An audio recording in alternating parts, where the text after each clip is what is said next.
And we all thought it was the best idea we'd ever heard. That was genius. Who knew vampires were such good dancers? The epic conclusion to the Twilight Saga had plenty of memorable moments that fans loved. The behind the scenes of this film was chock full with even more moments that will give you a whole new perspective on your favorite characters. It's good to get physical when I've always literally stood behind people and been like... From the hard work put in to create your favorite moments, to bloopers and pranks between the cast and crew. These are the behind the scenes moments that will make you love Twilight even more. She's amazing, right? During the final battle with the Volturi, Renesmee is sitting on Jacob's wolf form. While the wolves have been completely computer generated throughout the series, in this case, actress MacKenzie Foy is sitting on an animatronic rig that was designed to look like the midsection of the wolf. They actually used two different versions of the rig for filming. One version was operated manually by a crew member just off screen, with the motion being used to assist the final animation we see. The other rig was motion controlled, which they programmed to move according to animation they had already done. That was new for us. That was pretty fun. I was born to be a vampire. Director Bill Condon knew that Bella needed to have a unique vampire look that differentiated her from her mortal look. A big part of the new look had to do with Bella's costume, and how she was much more confident and powerful now. Her new look included leather, a black color scheme, and more form-fitting clothing. It also included colored contact lenses. These will irritate your eyes at first, which Stewart hated. This is one thing I can't wait to say goodbye to. Even though it wasn't the most comfortable experience for Stewart, we think her vampire look is awesome, and showed off a whole new badass side to her character Bella. She's got your eyes, Bella. If you thought the CGI baby was creepy, wait till you see what they originally used. They had an animatronic doll that was puppeteered off camera, and it looked creepy. So creepy that it was nicknamed Chuckesmee after the evil killer doll. Wick Godfrey, the creator of the doll, hated it as well.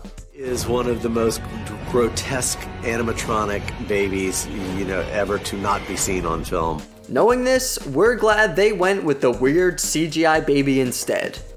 He would just turn into this completely different person. After deciding the animatronic baby was nightmare fuel, they brought in real babies to fill the part. Robert Pattinson absolutely adored all the babies they had on set. He would just turn into this completely different person. Whenever they would take a baby away from him, he would complain and argue why they have to keep taking them. Pattinson had a great time acting with the babies and children, and it shows in his performance. Telling war stories, or just standing there like frickin' statues.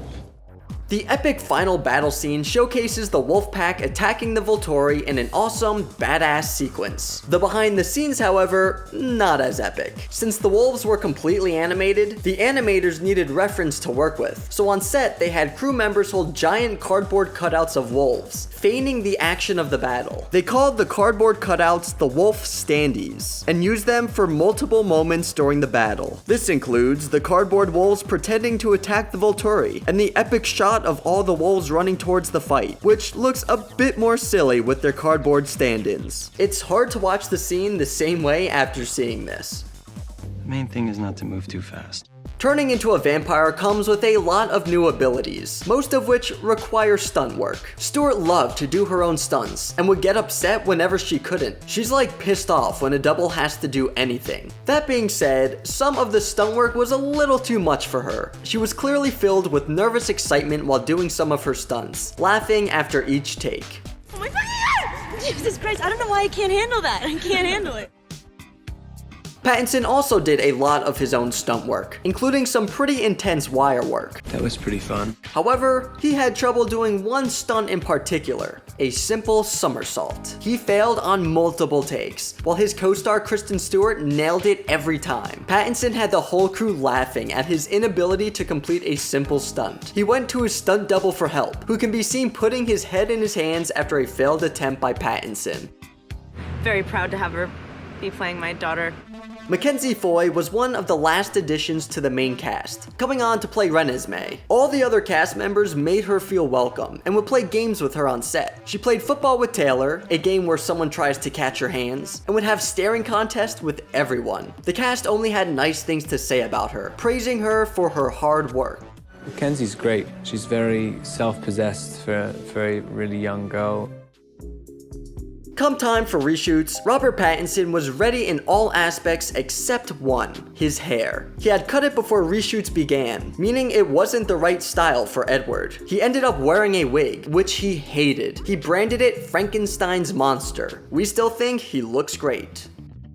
The final battle begins with the Cullens and Wolves running at the Volturi. They filmed this scene on a large soundstage with a green screen backdrop. The actors actually ran at full speed while the cameras followed them. They had to film this scene multiple times, which meant running, and more running. We can only imagine how tired the actors were after recording this scene. What makes the final battle scene so shocking is that it isn't in the book. The original ending in the book was deemed too boring, so Stephanie Meyer and writer Melissa Rosenberg came up with the idea of the giant ending battle. The way I approached it was, who would be the most shocking to kill? And because they're all there for Carlisle, it made sense he was the one. Rosenberg was at the premiere of the movie and watched as the audience screamed and yelled during the scene. Director Bill Condon addressed the risk it was taking. The worst thing would be if people felt pissed off. We would say the risk paid off. You're in it. You just gotta join in. During filming for the final battle, all the actors who were on the Cullen side orchestrated a dance-off prank. They choreographed an entire dance and got the audio and camera crews in on it as well. When action was called, the audio crew played a song, and the Cullens all lined up to perform their dance moves. The Volturi actors and director Bill Condon had no idea what was going on. This prank was actually included as a post-credit surprise when the film was released in theaters. You know, whatever they'll let me do, I'll do. Ashley Greene, who played Alice, was more than up to the task of doing her own stunts. She has a martial arts background and was routinely practicing for her stunt work. If I know there's a stunt sequence, I'm, in the gym training by myself to make sure I'm kind of up to the task and working with stunt trainers. She performed some wire work, including doing a stunt in a harness she could twist in. The final shot looks amazing and shows that Greene's hard work paid off. Vampires have superhuman strength and regularly show it off. The behind the scenes, however, makes their strength a little less impressive. Emmett actor Kellen Lutz can be seen carrying a giant prop rock, placing it down without any effort. This prop was a breakaway, which Stewart and Lutz can be seen breaking with ease. It's not the first time Lutz has handled such props. In a behind the scenes photo from Breaking Dawn Part 1, he and his co-star Nikki Reed can be seen casually carrying giant tree props. Stewart's last day on set was anything but glamorous. While running barefoot through a fake forest, Stewart stepped on something not too pleasant. The very last thing I did was step on a rusty nail. Ouch. That's a rough last day, but Stewart took it in stride, claiming it was exactly what she wanted. It was literally perfect. We wouldn't expect anything less from the Twilight veteran at this point. We're not sure what we love more, the epic final battle between our heroes and the Volturi, or all the behind-the-scenes shenanigans that took place while filming it. The epic conclusion to the Twilight Saga was under a lot of pressure to deliver a satisfying finale, which we think it did a great job in doing. Director Bill Condon worked well with his actors, and was passionate about making this film special. It's nice to know that everyone got along and had fun while creating this film, and it helps us appreciate it even more. What was your favorite behind the scenes moment?